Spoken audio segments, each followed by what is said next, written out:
We start with a really important, in many ways sad, breaking news opening monologue. All right, so I'm going to go through this slowly, and what I'm going to reveal to you doesn't matter where you stand on the political spectrum. It should shock every American to their core. Let's start at the beginning. On January 24th, 2017, that's the first week of Donald Trump's presidency, then Deputy FBI Director Andrew McCabe called then National Security Advisor Michael Flynn to discuss some upcoming training.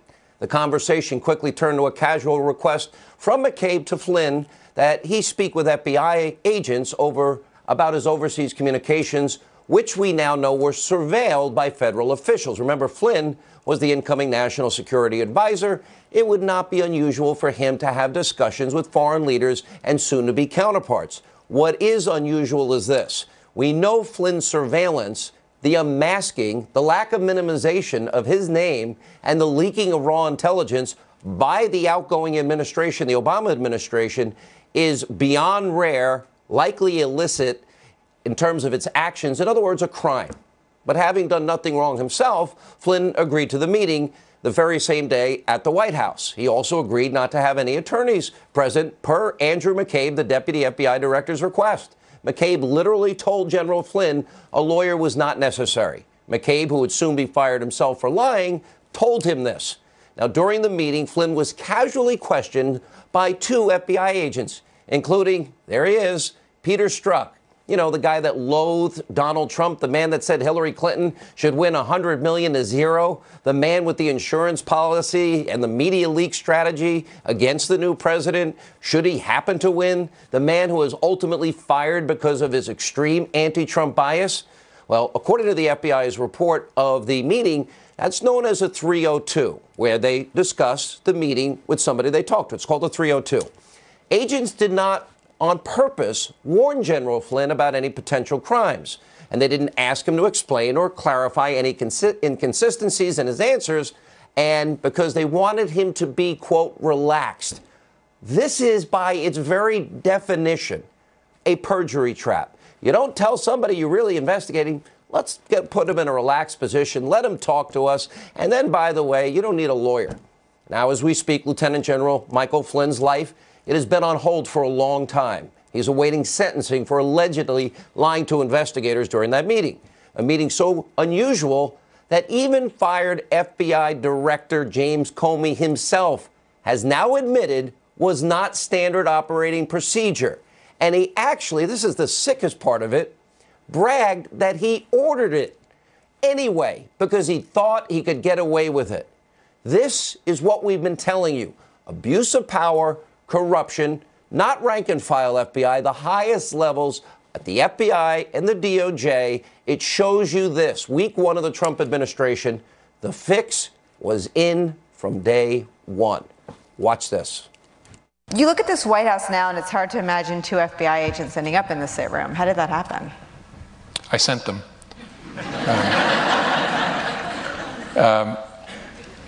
Something I probably wouldn't have done or maybe gotten away with in a more organized investigation, a more organized administration, in the George W. Bush administration, for example, or the Obama administration.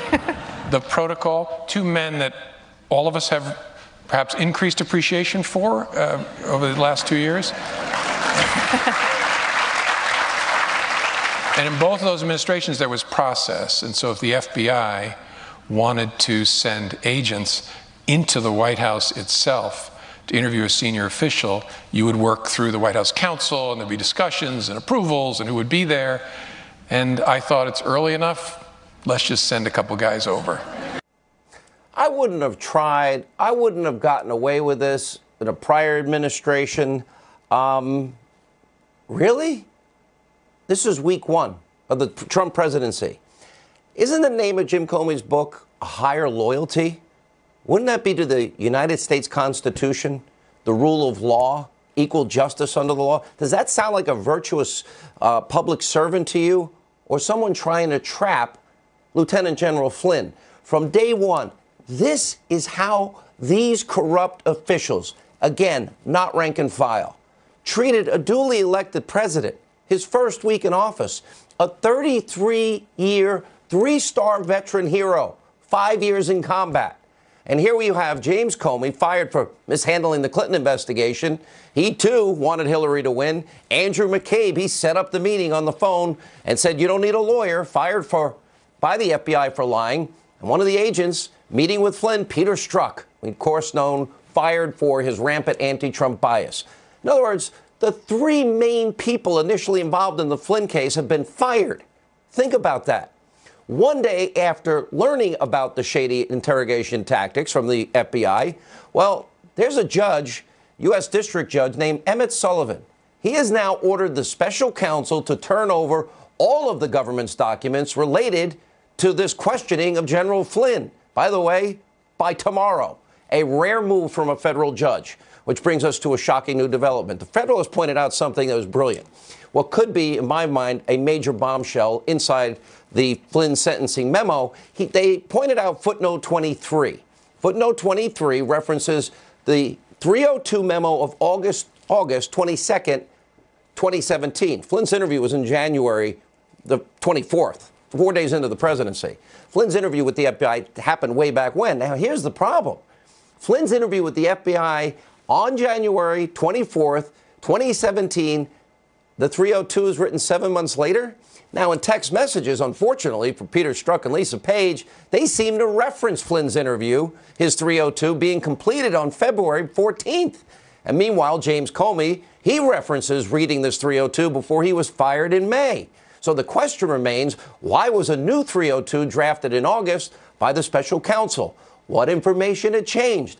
Can it be trusted? Was there an earlier 302 memo? Were there revisions in the memo? And is there a smoking gun here? Either way, we deserve answers. Now, tomorrow by 3 p.m., U.S. District Judge Emmett Sullivan could have the answers to all these questions.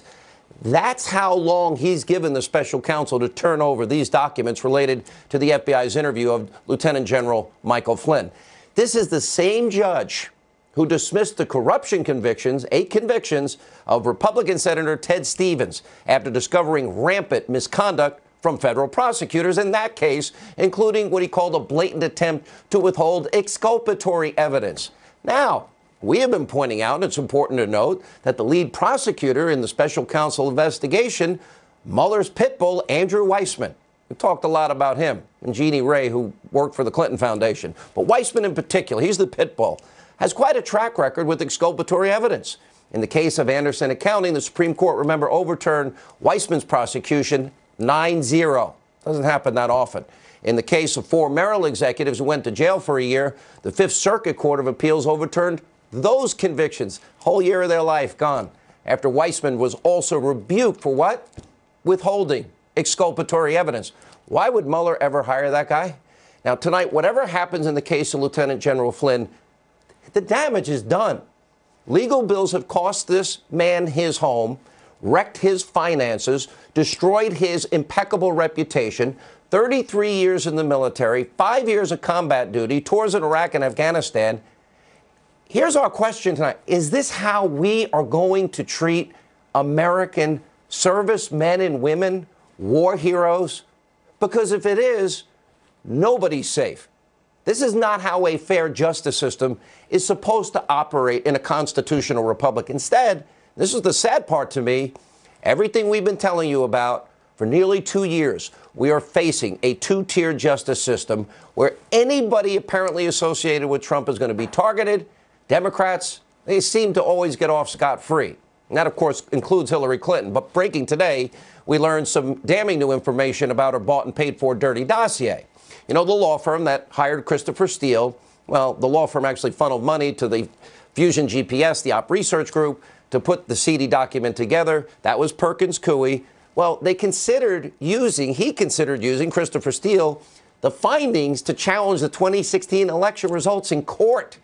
That's why he was doing it, which makes yet another way Hillary Clinton was planning to use the dirty dossier to rig the election after the election should she lose.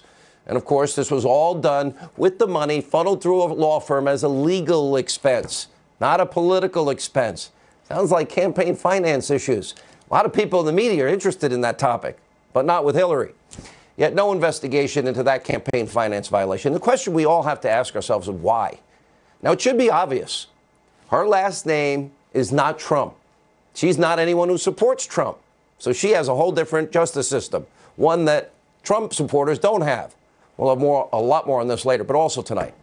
Once again, Democrats continuing to play politics with our nation's security. President Trump is standing strong, calling out the far left's border hypocrisy. Watch this.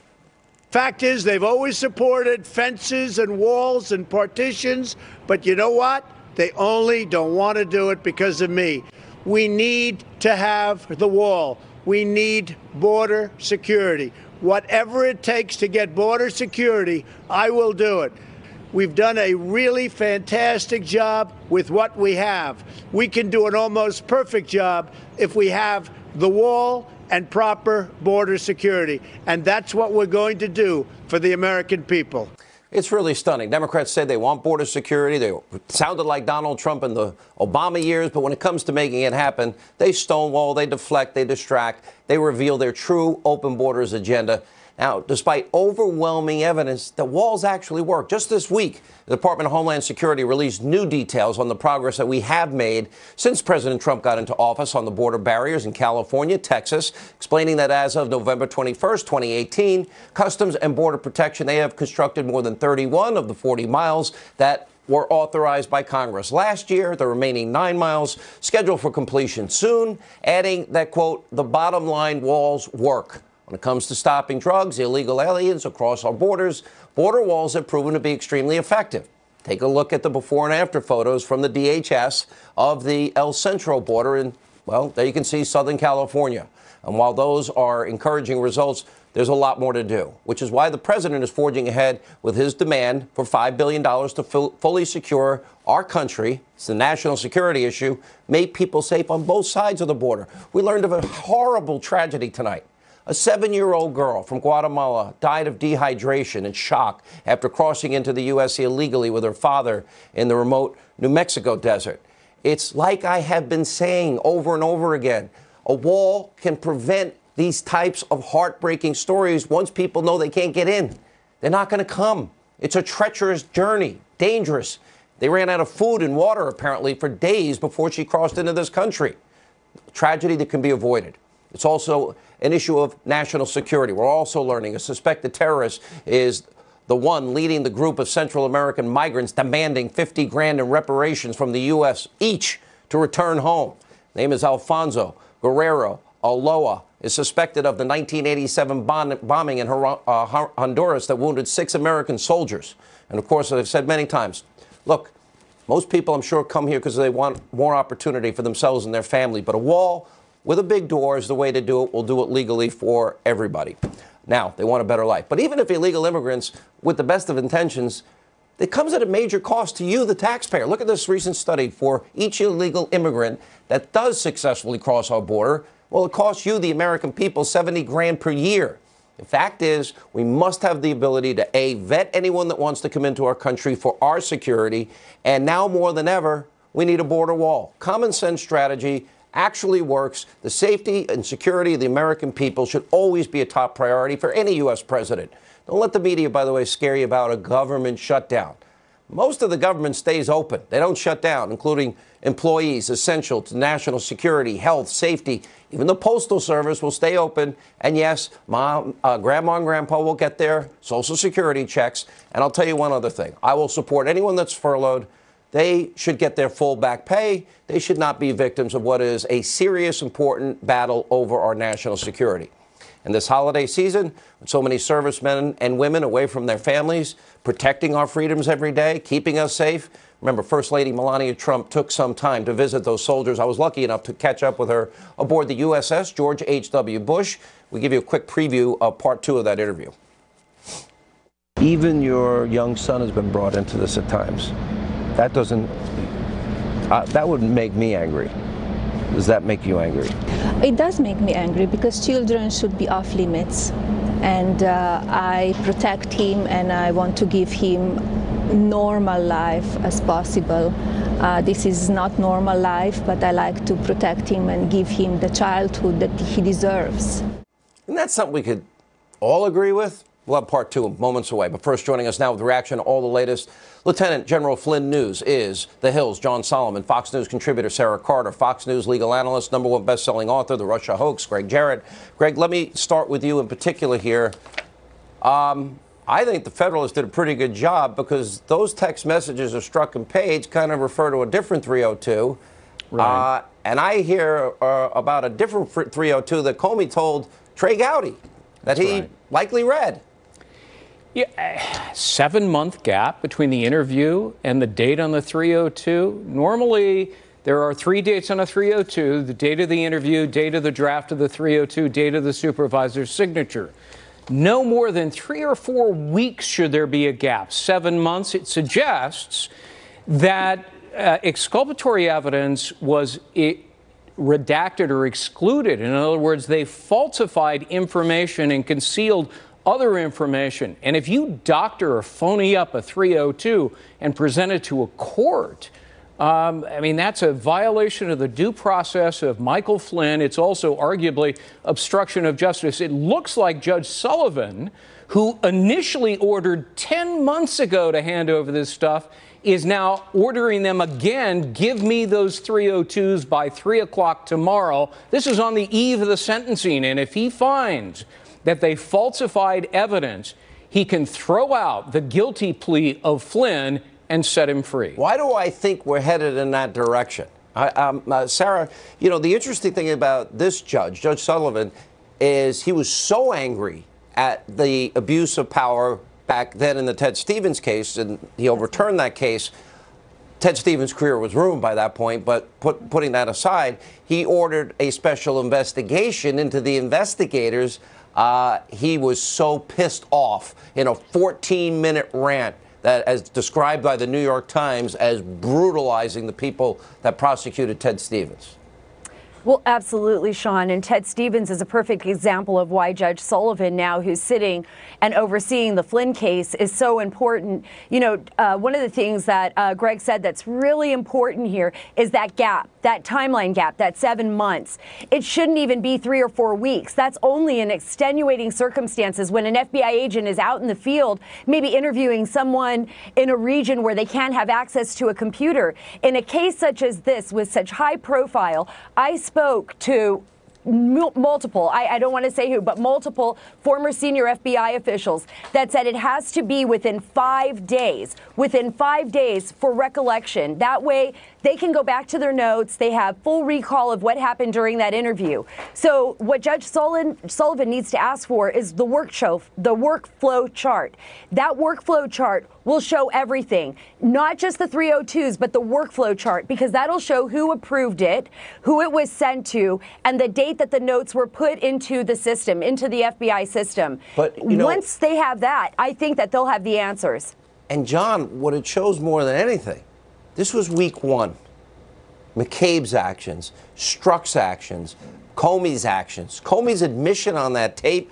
Oh, we wouldn't do this in the Obama administration or the Bush administration. This is week 1 of the Trump administration. It shows me that it was set up from the get-go, day 1. Well, I've been lucky to interview most FBI directors and former FBI directors. I have never in my life heard an FBI director talk the way that Director Comey did on Sunday night. It's not the language that FBI and law enforcement use. But let me say something else tonight about Mike Flynn. In May of 2017, there was a document identified to a small number of people in the United States government. It's in the possession of the Defense Intelligence Agency. For 18 months, there's been an effort to resist declassifying that document. I know that that document contains extraordinary exculpatory information about General Flynn. I don't believe the president has ever been told about the existence of this document. One lawmaker discovered it, but he was thwarted by the Defense Intelligence Agency in his ability to disclose it. I think we all should ask for that declassification. Get that out. It may enlighten the judge. It will certainly enlighten the American public. I think a 33-year vet deserves that. All right, we got to move on to some other issues. We can confirm tonight, Sara Carter, you have an article. Financial experts testify. FBI is currently investigating the Clinton Foundation. How come we don't ever hear of any of these things? What's going on? That's right. Well, you know, Sean, this is constant, right? It's a constant battle.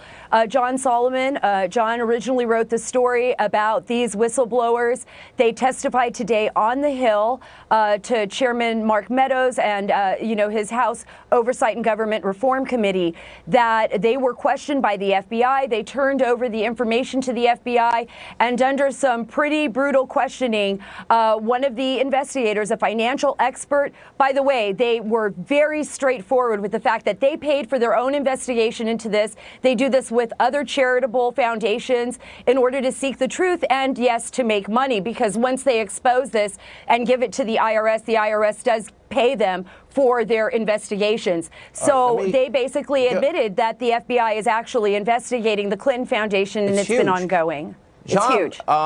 Yep. Apparently you got a mention today. Yeah, you know, I like to just ignore silliness, right? But I will tell you what happens sometimes. So, yeah, some people issued a statement suggesting I was an agent of Russia today. As I came here tonight, Sean. By the way, everybody's an agent. He's guilty. He's laughing. Yeah, no, it is pretty funny. But I'll tell you what's not funny. On the way here tonight, a woman stopped me on the street, angry and screaming at me, and tossed her tacos on me. I did come in smelling like taco dip tonight. I apologize. But the sort of vitriol and silliness that goes on, we ought to just stay focused on the facts and what happens every day in our lives. There's so many important things that were divulged today, and most of the media is chasing things that are irrelevant to these facts. Last word, Gregg Jarrett. You get it tonight. Well, if you're talking about Hillary Clinton, the evidence is already there. I spent a chapter in my book talking about it. There's an internal audit by her foundation talking about how there was quid pro quo benefits, the Doug Band emails, which demonstrate that Bill Clinton didn't just cross the line of impropriety, he demolished it using the foundation as his own personal piggy bank, as his wife put a for sale sign on the door of her office as Secretary of State. It's good that there is an FBI investigation, and there should also be a grand jury to look at it. I'm going to make a prediction. 2019 is going to be the year of boomerang number 2.